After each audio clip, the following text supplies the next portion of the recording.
தீபக் வெங்கட்டை பார்த்ததும் ஒரே நொடியில் அடையாளம் கண்டு கொண்டான். அவனுடைய வார்த்தைகளை கேட்டு கடைக்காரருக்கு என்ன பதில் சொல்வது என்று தெரியவில்லை. அவர் வெங்கட்டை பார்த்து சிரித்துக் கொண்டே, சார், நீங்க நாளைக்கு தானே வர வேண்டியது, என்ன இன்னைக்கே வந்துட்டீங்க?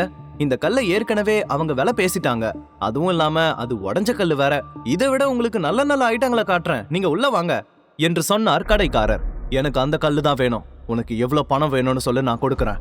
அந்த கல்லை இப்பவே என்கிட்ட கொடு என்று சொல்லி வெங்கட் ஒரு கட்டு 500 ரூபாய் நோட்டுகளை கடைக்காரரின் முன்னால் நீட்டினான். ஆனால் அதற்குள் தீபக் அவர்களுக்கு நடுவே வந்து வெங்கட்டை பார்த்து, சாரி சார், இந்த கல்லை ஏற்கனவே நான் வாங்கிட்டேன். நீங்க வரதுக்கு முன்னாடி எங்களோட டீல் முடிஞ்சது என்று சொல்ல வெங்கட் கோபத்தோடு அவனை பார்த்து, டீல் முடிஞ்சா என்ன, பணம் இன்னமும் கொடுக்கலல்ல? பணத்தை கொடுக்கற வரைக்கும் இந்த கடையில யாருக்கும் எதுவும் சொந்தம் இல்ல. என்கிட்ட அதை வாங்குறதுக்கான பணம் நிறையவே இருக்கு என்று சொன்னவன் திரும்பி அந்த கடைக்காரரை பார்த்து, பிரதர், நீங்க பணம் எவ்வளோன்னு சொல்லுங்க, இது பத்தலனாலும் இன்னமும் கொடுக்க ரெடியா இருக்கேன் என்று அவன் தீவிரமாக சொன்னான்.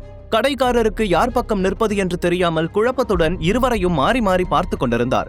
உடனே வெங்கட் இன்னமும் ஒரு கட்டு பணத்தை சேர்த்து கொடுத்து, இது எல்லாமே உங்களுக்கு தான், எனக்கு அந்த கல்லை கொடுங்க என்று கேட்டான். அந்த பணத்தை பார்த்ததும் கடைக்காரரின் மனதில் ஆசை வந்தது.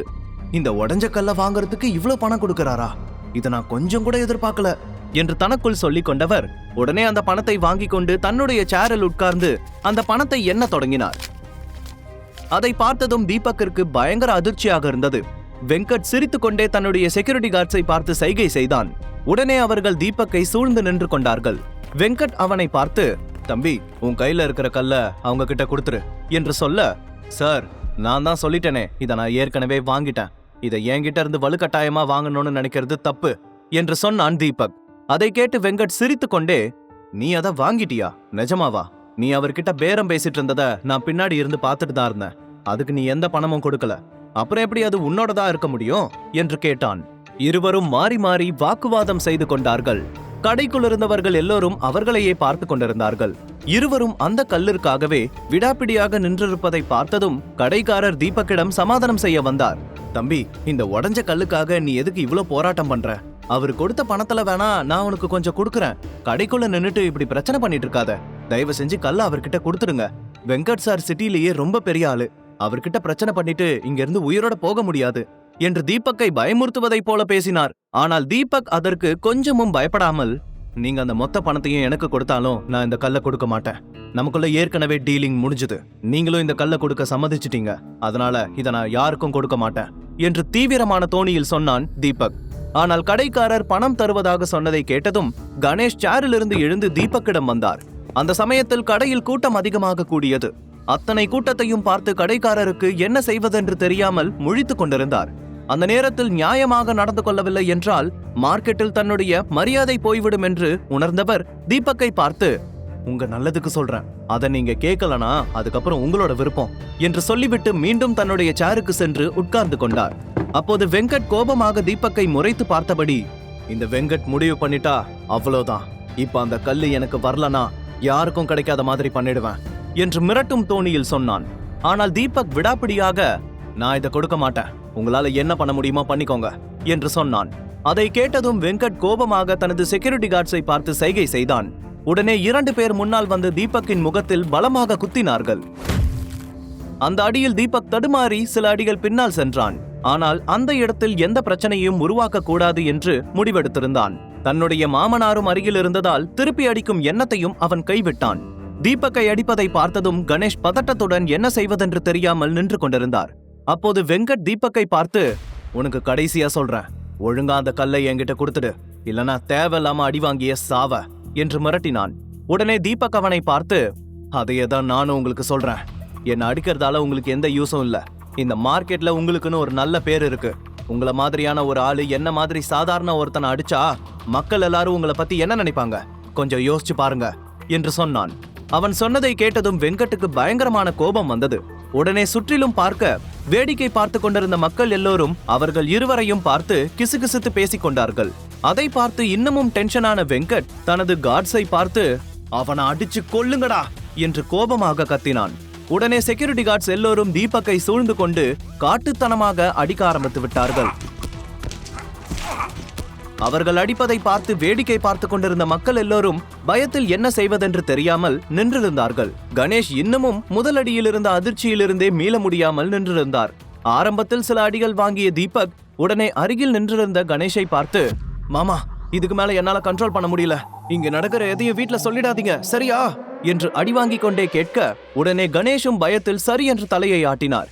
அவர் தலையை ஆட்டிய அடுத்த நொடியே அடி வாங்குவதை நிறுத்திவிட்டு திருப்பி அடிக்க ஆரம்பித்தான். ஒவ்வொரு அடிக்கும் ஒவ்வொரு ஆள் தரையில் விழ சில நொடிகளிலேயே மொத்த பேரையும் அடித்து தரையில் விழ வைத்தான் தீபக். அந்த காட்சியை பார்த்து கணேஷ் உட்பட எல்லோரும் வியர்ந்து பார்த்து கொண்டிருந்தார்கள். கண்ணிமைக்கும் நேரத்தில் 6 அடி உயரத்தில் இருந்த பாடிகார்ட்ஸ் எல்லோரையும் அடித்து வீழ்த்தி இருந்தான். வெங்கட்டால் அங்கே நடந்ததை நம்பவே முடியவில்லை. ஆச்சரியத்தில் கண்களை தேய்த்து கொண்டு மீண்டும் பார்க்க அவனுடைய ஆட்கள் எல்லோரும் வழியில் நெளிந்தபடி விழுந்து கிடந்தார்கள். தீபக், உனக்குள்ள இவ்ளோ பலமா? உன்கிட்ட இப்படி ஒரு திறமை இருக்குன்னு நான் நினைச்சு கூட பார்க்கல என்று ஆச்சரியத்துடன் சொன்ன கணேஷ், நாம இவனை பண்ணின டார்ச்சருக்கெல்லாம் ஒரு அடி விட்டிருந்தா நான் செத்தே போயிருப்பேன். நல்லவேளை அந்த மாதிரி எதுவும் நடக்கல என்று சொல்லி நிம்மதி பெருமூச்சு விட்டு கொண்டார். அவர் சொன்னதை கேட்ட தீபக் சிரித்து கொண்டே, அங்கிள், அது ஒன்றும் இல்லை, வீட்டில் ஃப்ரீயா இருக்கும் போதெல்லாம் யூடியூப்ல மார்ஷியல் ஆர்ட்ஸ் வீடியோ பார்த்து நானே கொஞ்சம் கொஞ்சமா கத்துக்கிட்டேன். ஆனா அது இந்த அளவுக்கு ஒர்க் அவுட் ஆகும்னு நானே நினைச்சு பார்க்கல என்று சொன்னான். வெங்கட்டால் அந்த காட்சியை பார்த்து கோபத்தை கட்டுப்படுத்த முடியவில்லை. உடனே தன்னுடைய போனை எடுத்து யாருக்கோ டயல் செய்தான். சுற்றிலும் வேடிக்கை பார்த்து கொண்டிருந்த மக்களின் பேச்சு இன்னமும் நிற்கவில்லை. அவர்கள் பேசிக்கொள்வது வெங்கட்டுக்கு எரியும் நெருப்பில் எண்ணெயை ஊற்றுவதைப் போல இன்னமும் கோபத்தை அதிகப்படுத்தியது. அடுத்த சில நிமிடங்கள் அவர்கள் நின்றிருந்த கடையின் முன்னால் வரிசையாக நிறைய கார்கள் வந்து நின்றது. அந்த கார்களை பார்த்ததும் கணேஷும் தீபக்கும் கொஞ்சம் குழப்பத்தோடு அவர்களையே பார்த்து கொண்டிருந்தார்கள். அப்போது வெங்கட் தீபக்கை பார்த்து சிரித்தபடி, மனசுல என்ன பெரிய ஹீரோன்னு நினைப்பா? உன்னோட இந்த வீரம் என்னன்னு இன்னும் கொஞ்ச நேரத்துல தெரிஞ்சிடும் என்று சொல்லிவிட்டு திரும்பி காரை பார்த்தான். அந்த சமயத்தில் காருக்குள் இருந்து ஒரு 65 வயதுடைய ஒருவர் இறங்கி அந்த இடத்தை சுற்றிலும் ஒரு முறை பார்த்து கொண்டே தனது மீசையை முறுக்கியபடி வெங்கட்டிடம் வந்து நின்றார். உடனே வெங்கட் கோபமாக, அப்பா, இதோ நிக்கிறான்ல, இவன் உங்க பையனையே அடிக்கிறதுக்கு துணிஞ்சிட்டான். எனக்கு பிடிச்ச ஒரு பொருளை அவன் வச்சுக்கிட்டு தரமாட்டேன்னு அடம் பிடிக்கிறான். நல்லவேளை நீங்களே வந்துட்டீங்க. நம்மள அவமானப்படுத்தின அவனை நாம சும்மா விடக்கூடாது என்று சொன்னான். வெங்கட்டுக்கு அவனது அப்பா வந்ததும் இன்னமும் அதிக தைரியம் வந்தது. வெங்கட்டின் அப்பா சென்னையிலேயே மிகவும் பிரபலமான ஸ்டீல் கம்பெனி முதலாளி. அவருடைய பெயர் வேணுகோபால். அவருக்கு சிட்டியில் பெரிய செல்வாக்கு இருந்தது. ஆனால் இன்று அவர் தன்னுடைய கார்ட்ஸுடன் இப்படி ஒரு சிறிய மார்க்கெட்டுக்கு வருவார் என்று அங்கிருந்த யாரும் எதிர்பார்க்கவில்லை. தன் மகன் சொன்னதை கேட்டு வேணுகோபால் திரும்பி தீபக்கை பார்த்தார். அவனை பார்த்ததும் வேணுகோபால் அதிர்ச்சியானார். அவருடைய பார்வையே அவருக்கும் தீபக்கிற்கும் ஏற்கனவே சம்பந்தம் இருக்கிறது என்று காட்டியது. அதே சமயத்தில் அவருடைய பார்வை தீபக்கின் கையில் இருந்த கல்லின் மீதும் விழுந்தது. அவர் நேராக தீபக்கின் அருகில் வந்து, உங்களுக்கு என்ன வேணும் என்று கேட்க, 3 வருஷத்துக்கு முன்னாடி நான் உங்ககிட்ட சொன்னதை நீங்க சரியா கவனிக்கலன்னு தெரியுது என்று சொன்னான் தீபக். அவன் சொன்னதை கேட்டதும் வேணுகோபாலுக்கு 3 வருடங்களுக்கு முன்பு தீபக்கை திருவண்ணாமலையில் சந்தித்தது ஞாபகத்திற்கு வந்தது. உடனே அவர் கழுத்தில் இருந்த நீல நிற கல்லை சட்டைக்குள் மறைத்தபடி, சரி, இனி இத பத்தி பேச விரும்பல, நீங்க இங்கிருந்து போலாம் என்று சொன்னார் வேணுகோபால். அவருடைய பதிலை கேட்டு வெங்கட்டுக்கு பயங்கர அதிர்ச்சியாக இருந்தது. சுற்றி நின்றிருந்தவர்களுக்கும் அது ஆச்சரியமாக இருந்தது.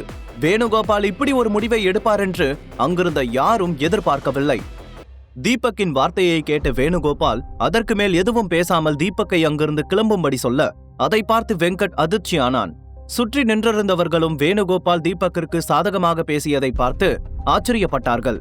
வெங்கட் அந்த அதிர்ச்சியிலிருந்து வெளியே வருவதற்கு முன்பே தீபக் வேணுகோபாலிடம் கை குலுக்கிவிட்டு கணேஷை அழைத்து கொண்டு அங்கிருந்து கிளம்பி சென்றான். அதை பார்த்து வெங்கட் தீபக்கை தடுக்க முயற்சிக்க வேணுகோபால் தன் மகனை தடுத்தார். தீபக் சென்றதும் சுற்றிலும் வேடிக்கை பார்த்து கொண்டிருந்த மக்களும் அவரவர்கள் வேலைகளை பார்க்க தொடங்கினார். ஆனாலும் அவர்கள் வெங்கட்டை பற்றி கிசுகிசுப்பதை நிறுத்தவில்லை. சிட்டியிலேயே மிகப்பெரிய பிசினஸ்மேனான வேணுகோபாலிடம் தீபக் ஏதோ சொல்ல, உடனே அவர் பதட்டத்துடன் அவனை அங்கிருந்து அனுப்பியதை பார்த்த கணேஷின் மனதில் பல கேள்விகள் ஓட ஆரம்பித்தது. அப்போது திடீரென அவர் தீபக்கிடம், ஆமா, உனக்கு அந்த வேணுகோபால எப்படி தெரியும்? அவர் சிட்டியிலேயே ரொம்ப ஃபேமஸான பிசினஸ்மேன். அவர் பையனுக்கு ஏதாவதுனா அவர் கண்டிப்பா சும்மா இருக்க மாட்டாரு.